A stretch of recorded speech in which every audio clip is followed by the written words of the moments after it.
The NBA has had an impressive bunch of rookies enter the league, guys who look like stars of their own teams to those who make big impacts on already winning ones. Let's break down the top 5 rookies so far this season. If you're a big NBA fan, subscribe to get more videos just like this in your feed. Dropping a like would also be greatly appreciated. First, landing at number 5 is Dereck Lively. The Dallas Mavericks did a last-second tank job last year to keep their draft pick, and it did pay off big time as they made a salary dump trade, getting rid of Davis Bertans' contract on draft night, while still getting the sorely needed athletic rim protector they've been missing for a while.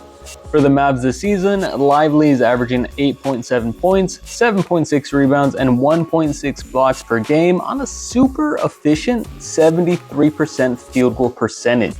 He is a great pick-and-roll partner to pair with Luka Doncic, leaping high for passes and showing off great finishing ability.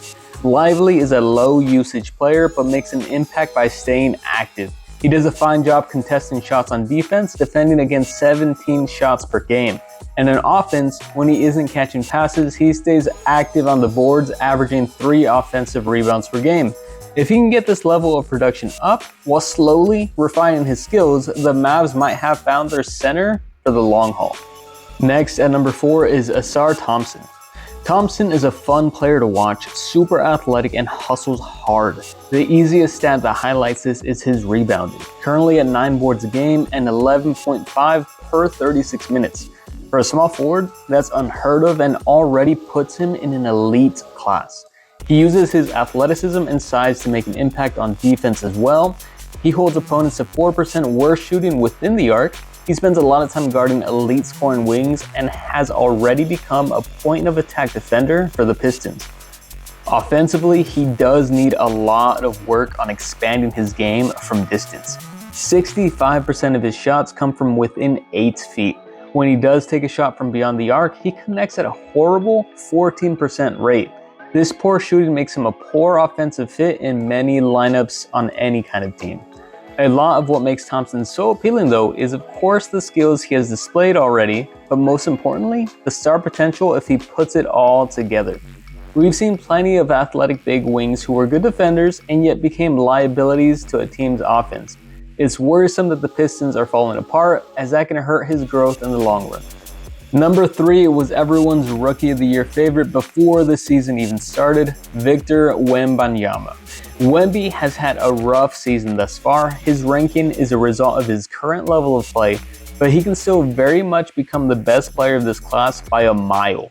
He has a huge presence on the basketball court because of his unreal combination of size, length, and mobility. The offense has yet to come together.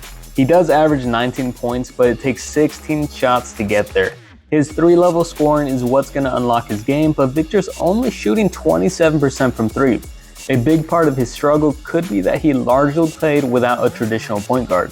The Spurs elected to go with an interesting Jeremy Sochan at the 1 experiment instead of strictly focus on what would make the game easier for their number 1 pick. But despite these struggles, Wemby has still found a way to make a positive impact. On defense, his size has become a problem for opponents. He averages 2.6 blocks per game and already had an 8-block game. Opponents shoot 9% worse within 10 feet while guarded by him. He can survive off of his defense alone, but when the shot starts falling is when things will get scary. At number 2, we have surprise rookie Jaime Jaquez from the Miami Heat. Jaquez has become a key piece off the bench for Miami. He has averages of 12.1 points, 3.7 rebounds, and 2.5 assists per game, while shooting 38% from 3. It seems like every year Miami finds a way to develop another Heat culture guy that everyone else overlooked. He's a very smart player and falls perfectly into the Heat system. He moves well with or without the ball and is often asked to create for himself or his teammates. As the season has progressed, we are seeing the production increase from Jaquez. He's quickly becoming a bigger focus in the Miami offense. Over the last 5 games, he has an increase in his averages to 16.4 points and 3.4 assists.